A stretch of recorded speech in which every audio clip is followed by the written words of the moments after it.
Well, I think that there is a great temptation that we all feel, and it's a great temptation that we face as people who regularly come to worship, who do this thing called church, this Christian life together, and the temptation that we feel and the temptation that we often face when we come to places like this, Good Shepherd, is to pretend as if our lives are perfect. Do you ever feel that temptation?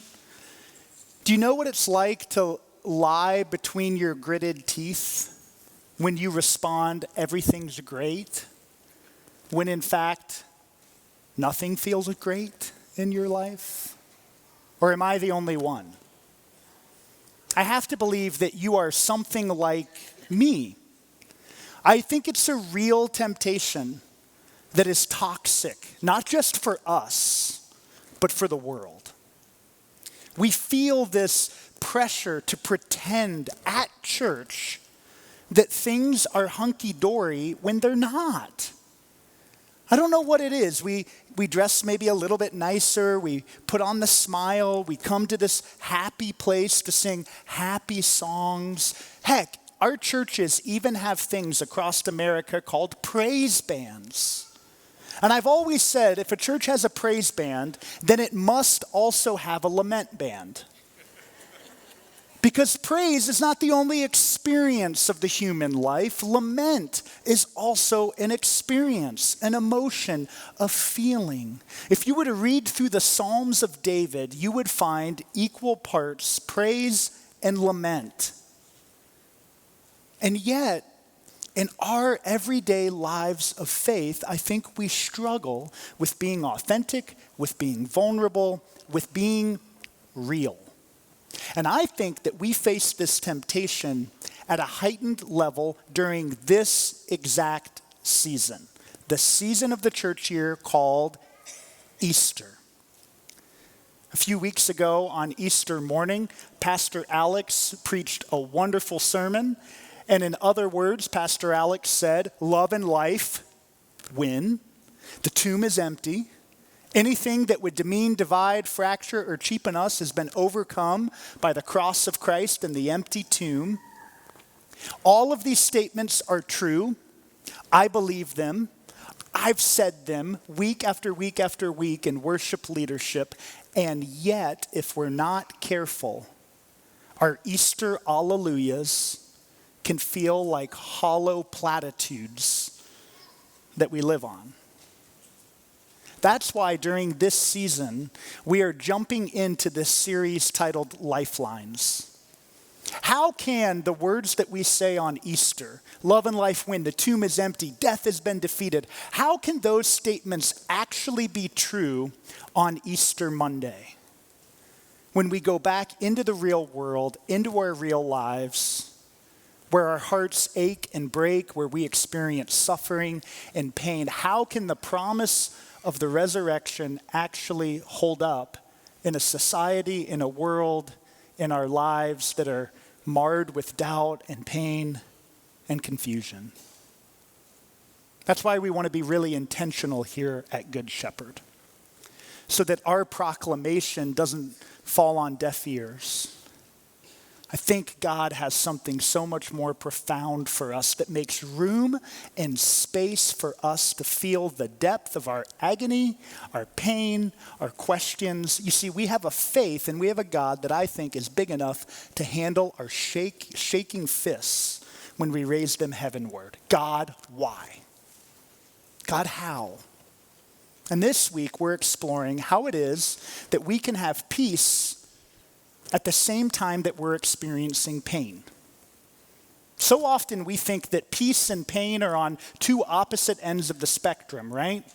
We have this cultural understanding that peace is this image of lying in a hammock, just hovering a little bit above the green grass, butterflies in the air, blue sky, maybe the sound of trickling water nearby, and all three of your kids, aged 10, 7, and 3, are napping.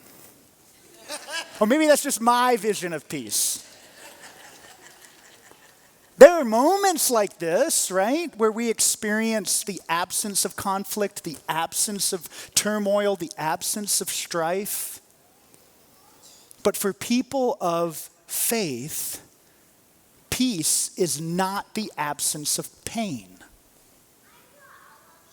I believe our faith equips us to find peace in the midst of it. In the midst of the choppy waters, the chaos, the confusion, the despair that we feel, we can still find peace. But how? How? Can you think of the worst injury you've ever suffered? Maybe as a child? I remember it like it was yesterday. I was in the backyard. And in the backyard, we had one of those cheap metal A-frame swing sets. Do you know? Can you imagine it? The type of metal that was so cheap that if you wanted to pretend to be a strong man, even when you were 8 years old, you could bend the metal. That's how cheap the metal on the swing set was. We had one of those that was on its last leg. The type of swing set that if you were pumping your legs hard enough, you could make the whole set levitate off the ground. Well, Chris and I were in the backyard, my neighborhood buddy, and we were playing around with that swing set. And if you can imagine the A-frame on the side, it's connected by that little tiny piece of metal. Can you think of it? It holds the whole set together. Well, ours was a little bit loose, and I started jiggling it. And wouldn't you know, it popped off. The rusty end and all. And then I heard Chris, my friend, say, "They're coming, Lorne. They're coming." Oh no, Jenny and Michelle. Jenny was my sister. Michelle was Chris's, 3 years older than both of us. And we heard them running around the side of the house, and we were certain they were going to just mess with us like they always did. So Chris said, "Run!" And we were running toward that big tree in the back corner of the yard, and we're running, and I'm holding that metal pole, and I trip over a tree root, and I impale myself. I won't get too graphic, but the thing had to be pulled out at the hospital. Impale was the right word. What followed? Tetanus shot. Stitches. I'm not going to show you because this is church, but I still have the scar right here. The little jagged thing right here. I'm kind of proud of it now. Do you know what made that horrible, excruciating experience of physical pain tolerable? You probably do. My mother did not leave my side from the moment she came out the back door until I was in bed asleep that night. And all the while, they're cleaning it with that burning alcohol at the hospital. My mom's just holding my hand, and I'm able to squeeze it really hard. In the midst of this physical pain, it was my mother's presence that gave me peace. I felt the pain, but I also had this peace with her presence. Or I can think of just a few years ago, I was in the backyard with hedge trimmers, electric hedge trimmers attached to a cord, okay? And it was wrapped around the house, plugged in somewhere, and I'm just on a mission to trim these tall, bush-like tree things in the backyard. And wouldn't you know it, I'm moving too far, and the thing snapped back and nearly cut off the tip of this finger. If you want to see it after worship, I'll show you. It had to be sewed back on. I immediately call Becca, who's at Home Depot or somewhere, and she rushes home. She takes me. The only thing that gave me peace when I'm feeling physical pain is the presence of somebody else. Now, here's why I took us down this rabbit trail, this gruesome sermon. We intuitively understand how to find peace and comfort when we are physically wounded. It's so natural. You scrape your knee, you break your foot, you, God forbid, fall and break a hip. We intuitively know that we need other people to surround us to give us peace when we are physically injured or wounded. We actually don't have any problem with accepting the help when we are physically wounded. But why is it that when we suffer emotional wounds, we hide them? We hide them. We don't let anyone into our inner world when we are wounded or injured emotionally. I think this is one of the big temptations that we face. And it's like a poison inside of us. Because we don't just suffer physical wounds. Sticks and stones may break my bones, but words, well, they cut deeper. We all know what it's like to experience a wound of the heart, a wound of the ego, a wound of the mind. Maybe it comes in the form of a bad performance review at work and you don't want to talk about it or tell anyone. Maybe it comes through a relationship that's been fractured. A friend, a family member says something to you that hurts deeply. Maybe you're struggling with your mental health, which is nothing to be ashamed of. But for some reason, unlike a broken foot, you feel like you can't tell anyone that you need help navigating and walking through the world. We suffer relationship stress and drama. Our marriages are in crisis, and yet we don't open up. Why? Why? And yet, the single thing I believe that can give us comfort and peace in the midst of our emotional wounds is when we open them up and share them with other people. When we invite other people to sit with us and be present in the midst of our pain. I have found that the two words that provide the most comfort when we are going through one of these crises in our lives are the words, me too. I know what that's like. I felt that way before. You are not alone.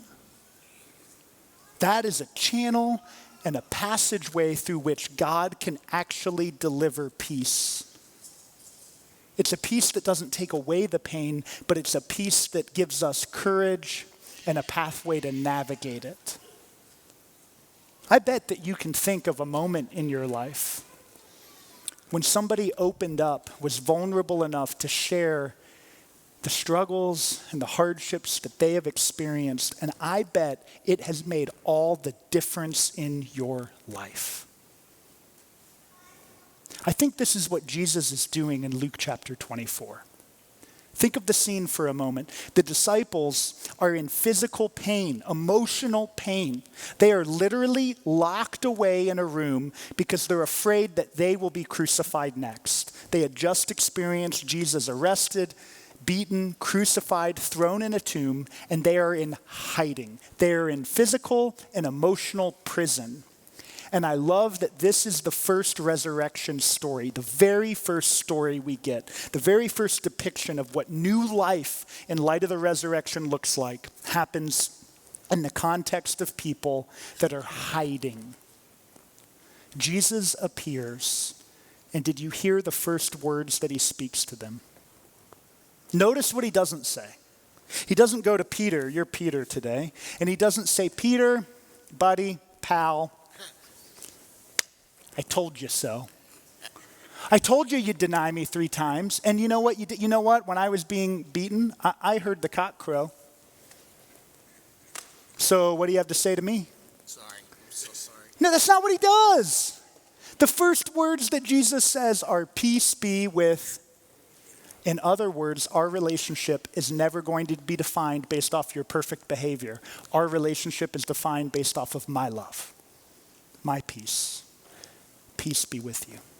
And then I love what he does, how he actually extends peace. He shows them his hands and his side. In other words, he says, look at my wounds. Look at the marks of how I've been. I know you are hurting. I know you're afraid. I know you are terrified. Look at my wounds. Peace. Jesus wasn't just offering peace. He was offering them a passageway to be sent back into the world, a playbook for which they could then be a witness to this message. He's saying, as you are sent out into the world, don't be afraid to show other people your wounds. Don't be afraid to show other people how you've been hurt. That is how the gospel will take root and grow in people's lives. You see, the disciples were called, we are called, just like Jesus, to go into the world to find hurting, wounded people that feel alone, afraid, scared, rejected, and to show them that we have felt those same things, and yet, in the midst of it, we are also living into a new story of hope, of peace in the midst of the pain. Don't be afraid to show your wounds. Go into the world. As the Father has sent me, I now send you. You see, Jesus didn't send the disciples out to be perfect, to go sing a happy, clappy song, to join the praise band. Jesus sent the disciples into the world, scars and all, to go point to how through the scars, through the pain, God writes a new story. You know, when I was little and I'd scrape those knees and I'd scrape the elbow, after about 2 or 3 days, my mom would call me over and she'd say, Lorne, it's time we take those Band-Aids off. Why, Mom? Well, we need to let them breathe. Those little scrapes need some sunlight. They need some fresh air. We need to let them breathe. I think the question for us to ponder this week is, what injury or wound are you silently suffering with that maybe you need to let breathe a little? You need to uncover a little. And when we do that, although we may risk infection or re-injury, we also create an opportunity for others to say, I've been hurt that way. I know what it's like to feel that. And somehow we find peace. It doesn't take away the pain, but it helps us navigate it. Amen.